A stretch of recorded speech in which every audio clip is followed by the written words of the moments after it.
आज हम बहुत सारे सवालों के साथ आए और इन सवालों के पीछे है प्रयागराज का मदरसा जामिया हबीबिया, जहां नकली नोट और हथियारों के साथ वहां के प्रिंसिपल समेत 3 लोगों को गिरफ्तार किया गया।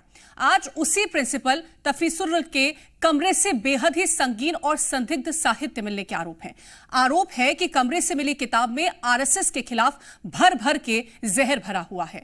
किताब में बाकायदा आरएसएस को आतंकी संगठन बताने के आरोप है।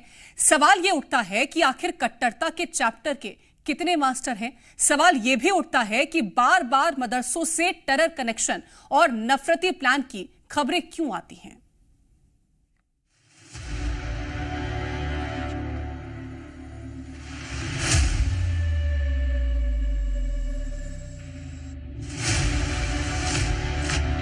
अगर ऐसा किया है तो बहुत बड़ा देशद्रोही वाला मामला है। आरएसएस की आलोचना भारत में बहुत सारे लोग करते हैं। मुझे नहीं लगता है कि आरएसएस के खिलाफ साहित्य मिलना भी कोई विषय है। इस तरह की गतिविधियां करने वालों पर कठोर से कठोर कार्रवाई हो। मदर और उसका बेटा वही जो पकड़ा गया है, यही दोनों ऊपर रहते थे और कोई जो है तो ऊपर जाता ही नहीं था। मदरसे में नकली नोट छापने का कारखाना पकड़े जाने से ये धारणा जो जनता के बीच बन रही है कि मदरसों में अनैतिक कार्य होते हैं, ये और मजबूत होती है। नकली नोट बनाया जाना कहीं न कहीं राष्ट्र विरोधी कार्य है। समाजवादी पार्टी की मांग है ऐसे लोगों के खिलाफ सख्त से सख्त कार्रवाई होनी चाहिए। प्रयागराज का मदरसा जामिया हबीबिया मस्जिद आलम मजहबी तालीम के लिए बनाए गए इस मदरसे में कुछ दिनों पहले नकली नोटों का टकसाल मिला था, जिसके बाद ये मदरसा जांच एजेंसियों के टारगेट पर आया। लेकिन अब इस मदरसे को लेकर एक और बड़ा खुलासा हुआ। खबर है कि यह मदरसा हेट स्टडी का सेंटर था।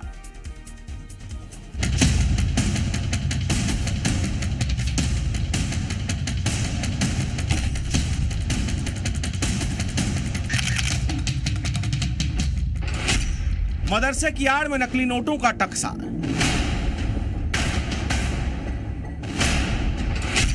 मदरसे के अंदर हथियारों का जखीरा। ये एक लड़का कट्टा सप्लाई पकड़ा गया था इनके यहाँ। मदरसे से जुड़ा हत्याकांड का मामला। एक मर्डर केस हुआ उसमें, वो भी मारा था, 307 हुआ था। और अब इसी मदरसे को लेकर सबसे बड़ा खुलासा। उर्दू भाषा में लिखी इस किताब का टाइटल तो पढ़िए, आरएसएस देश का सबसे बड़ा आतंकवादी संगठन। अब देखिए किताब के अंदर के पन्नों में क्या लिखा है। किताब में आरएसएस के खिलाफ कई भड़काऊ लेख, इसके अलावा देश में हुई आतंकी घटनाओं का जिक्र है। मदरसे के अंदर से कई संदिग्ध साहित्य बरामद हुए हैं। ये किताबें इस मदरसे के प्रिंसिपल मोहम्मद तफसीरुल के कमरे से बरामद की गई। वही प्रिंसिपल जो इस मदरसे में नकली नोटों का टकसाल चलाता था। दरअसल नकली नोट और उसे बनाने वाली मशीनों के बरामद होने के बाद यह मदरसा जांच एजेंसियों के टारगेट पर आ गया, जिसके बाद जांच के दौरान प्रिंसिपल के कमरे से भड़काऊ स्टडी मटेरियल बरामद किए गए। और अब सवाल उठता है कि क्या यह मदरसा हेट स्टडी का सेंटर था? पहले से ही जांच एजेंसियों के रडार पर आए मदरसा जामिया हबीबिया में अलग अलग राज्यों के 70 बच्चे पढ़ते हैं। ये बच्चे यहीं रहते हैं, यहाँ हॉस्टल की व्यवस्था भी है। ऐसे में सवाल उठता है कि जिस मदरसे के प्रिंसिपल के कमरे में ऐसी विवादित किताब मिली, वहां के बच्चों को क्या तालीम दी जाती थी? क्या मदरसे में मजहबी तालीम के अलावा और कुछ भी पढ़ाया जाता था? क्या बच्चों के सिलेबस में इस तरह की विवादित किताब भी शामिल थे? क्या बच्चों को किसी खास संगठन के खिलाफ बातें बताई जाती थी? क्या बच्चों को किसी नफरती एजेंडे के तहत पढ़ाया जा रहा था?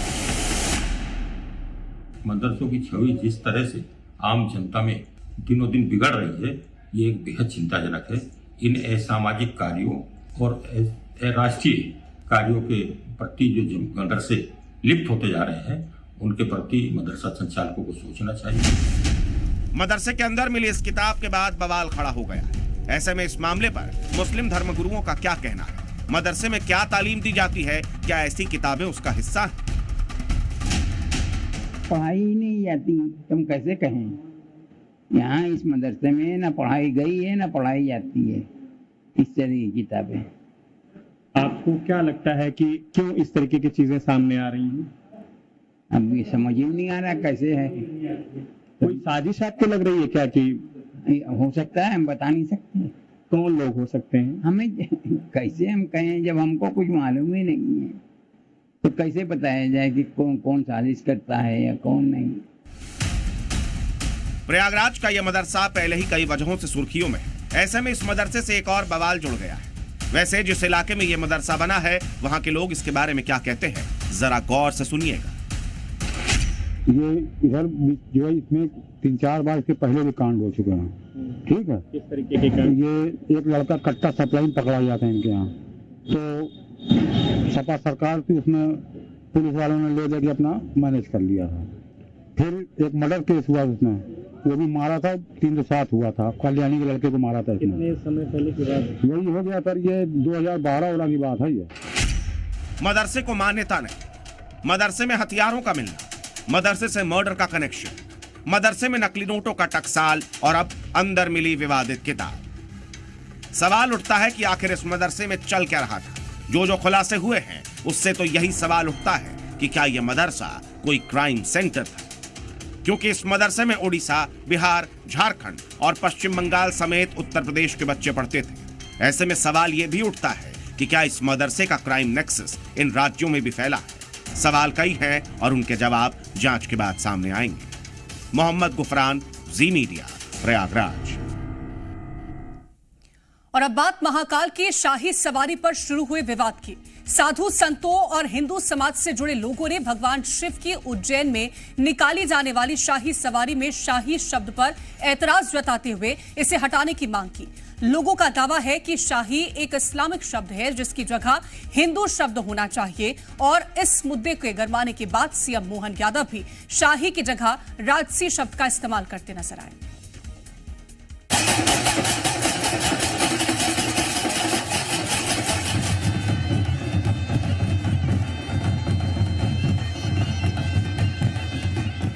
ये महाकालेश्वर की शाही सवारी है जो उज्जैन में भादो माह के दूसरे सोमवार को निकाली गई।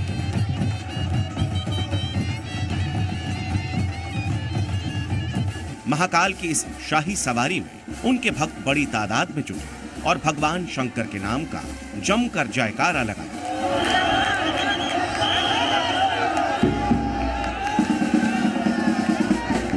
इस दौरान श्रद्धालुओं पर हेलीकॉप्टर से जमकर फूल भी बरसाए गए और राम घाट पर सवारी का विधिवत पूजन किया गया। वहीं मुख्यमंत्री मोहन यादव भी अपने परिवार के साथ महाकालेश्वर की पूजा में शामिल हुए।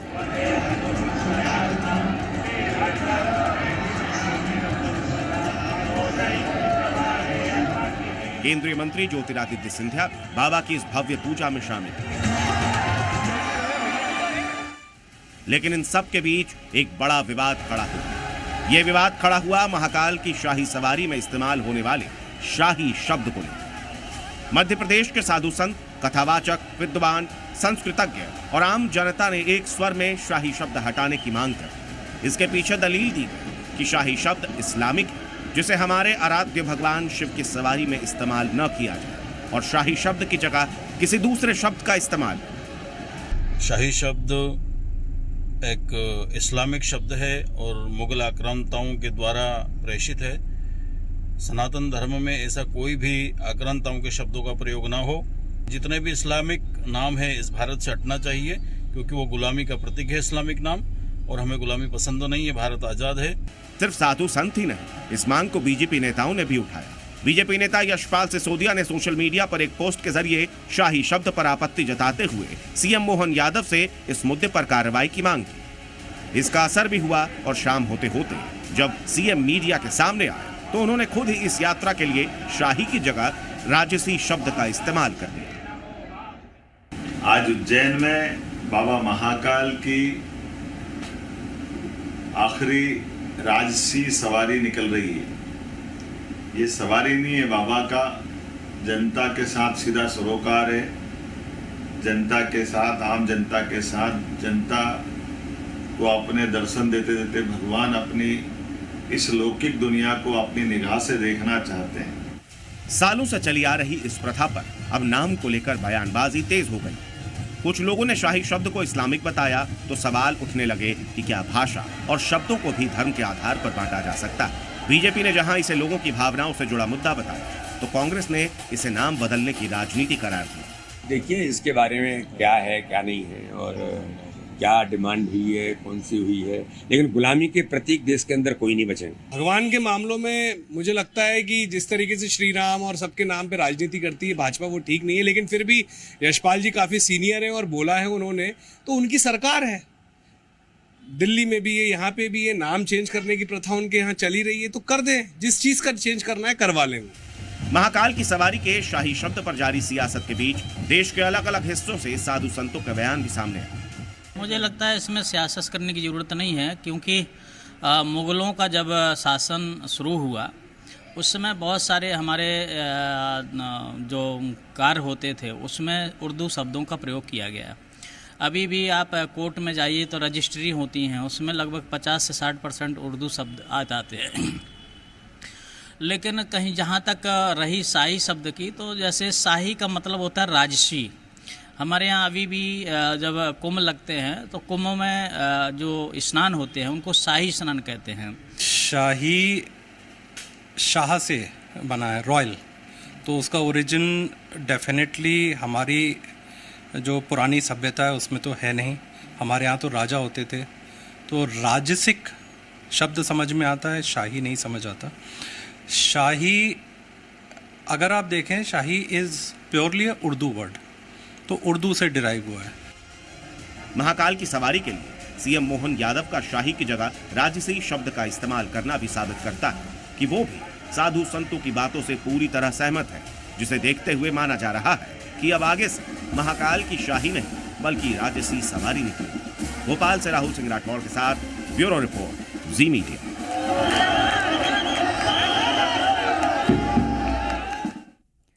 और अब खबर छत्तीसगढ़ के रायपुर से, जहां जबरदस्त हंगामा हुआ। भारतीय जनता युवा मोर्चा के कार्यकर्ताओं के सामने पुलिस मूक दर्शक बनी रही। आधी रात को जिस डीजे पर युवा थिरक रहे थे वहीं हनुमान चालीसा बजाई। इस मुहिम में पार्टी के खिलाफ आम आदमी पार्टी और बीजेपी साथ आ गए।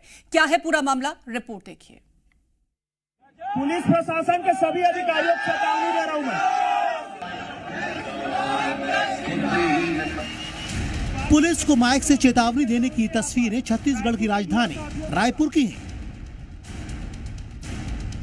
जहां ललित महल होटल में डीजे की धुन पर डांस हो रहा था। लेकिन इसी दौरान भारतीय जनता युवा मोर्चा और आम आदमी पार्टी के कार्यकर्ता अंदर घुस गए। उन्होंने पार्टी बंद करा दी और माइक से जो कुछ कहा उसे आप खुद सुन लीजिए। हेलो, सुन लीजिए। माननीय पुलिस प्रशासन को भी हम चेतावनी देते हैं, अगर इस प्रकार के कार्यक्रम का समर्थन आप लोग करेंगे या अनुमति देंगे तो आप लोगों के लिए ठीक नहीं होगा। खुली चेतावनी है यहाँ पर रायपुर के युवा साथियों द्वारा, और हम लोग यहाँ बैठे हैं, आप लोगों में साहस है ना, हमको गिरफ्तार कर लीजिए। यहाँ हनुमान चालीसा बजेगा, आप लोग को सुनते बनते सुनिए, नहीं तो आप लोग को जो अपने तरफ से कार्रवाई करना है करिए, ठीक है महोदय। और किसी को डराने का प्रयास मत करना, पहले ही चेतावनी दे रहा हूँ, नहीं तो माहौल खराब हो जाएगा। पुलिस प्रशासन के सभी अधिकारियों को चेतावनी दे रहा हूं मैं। जिस डीजे पर कुछ देर पहले फिल्मी गाने बज रहे थे, वहां डीजे पर हनुमान चालीसा बजाएगी।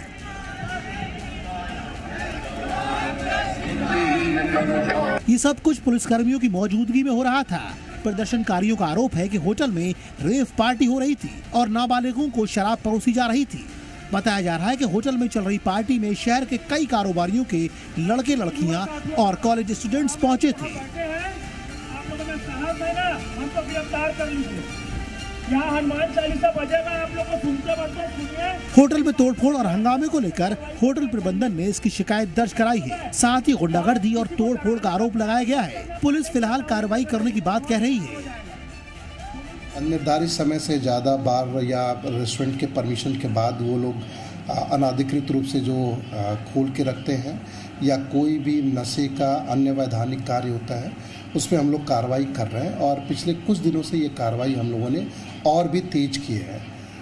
कुछ लोगों पे मैं आपको बताऊं, अभी प्रतिबंधात्मक कार्रवाई की गई है, कुछ में एक्साइज एक्ट में कार्रवाई की गई है। होटल में पार्टी बंद कराने में भले ही बीजेवाईएस और आप साथ हों, लेकिन कांग्रेस छत्तीसगढ़ की कानून व्यवस्था को भगवान भरोसे बता रही है। अनुमति देंगे लोग शुरू से कहते आ रहे हैं कि प्रदेश में सरकार नाम का चीज नहीं है, कानून व्यवस्था नाम का चीज नहीं है। कानून व्यवस्था भगवान भरोसे चल रहा है, उसी का नतीजा देखने को मिला। अगर लोकतंत्र स्थापित होता तो कानून व्यवस्था होता। फिलहाल पूरे मामले की जांच चल रही है, लेकिन इन तस्वीरों ने कानून व्यवस्था को कटघरे में खड़ा कर दिया है। पुलिस की मौजूदगी में भीड़ बेखौफ होकर धमकाने में लगी है। क्या ये तस्वीरें कानून के इकबाल को कमजोर कर रही हैं? ब्यूरो रिपोर्ट, जी मीडिया। पश्चिम बंगाल में डॉक्टर बिटिया के लिए इंसाफ की मांग लगातार जारी है। धरना, प्रदर्शन और सीबीआई की कार्रवाई भी चल रही है, लेकिन इन सब के बीच सीएम ममता बनर्जी ने विधानसभा का विशेष सत्र बुलाकर अपराजिता बिल पेश करके महिला सुरक्षा मुद्दे पर अपना दामन साफ दिखाने की कोशिश की। विधानसभा में बिल पास हो गया, लेकिन अहम सवाल यही कि डॉक्टर बिटिया को इंसाफ कब मिलेगा।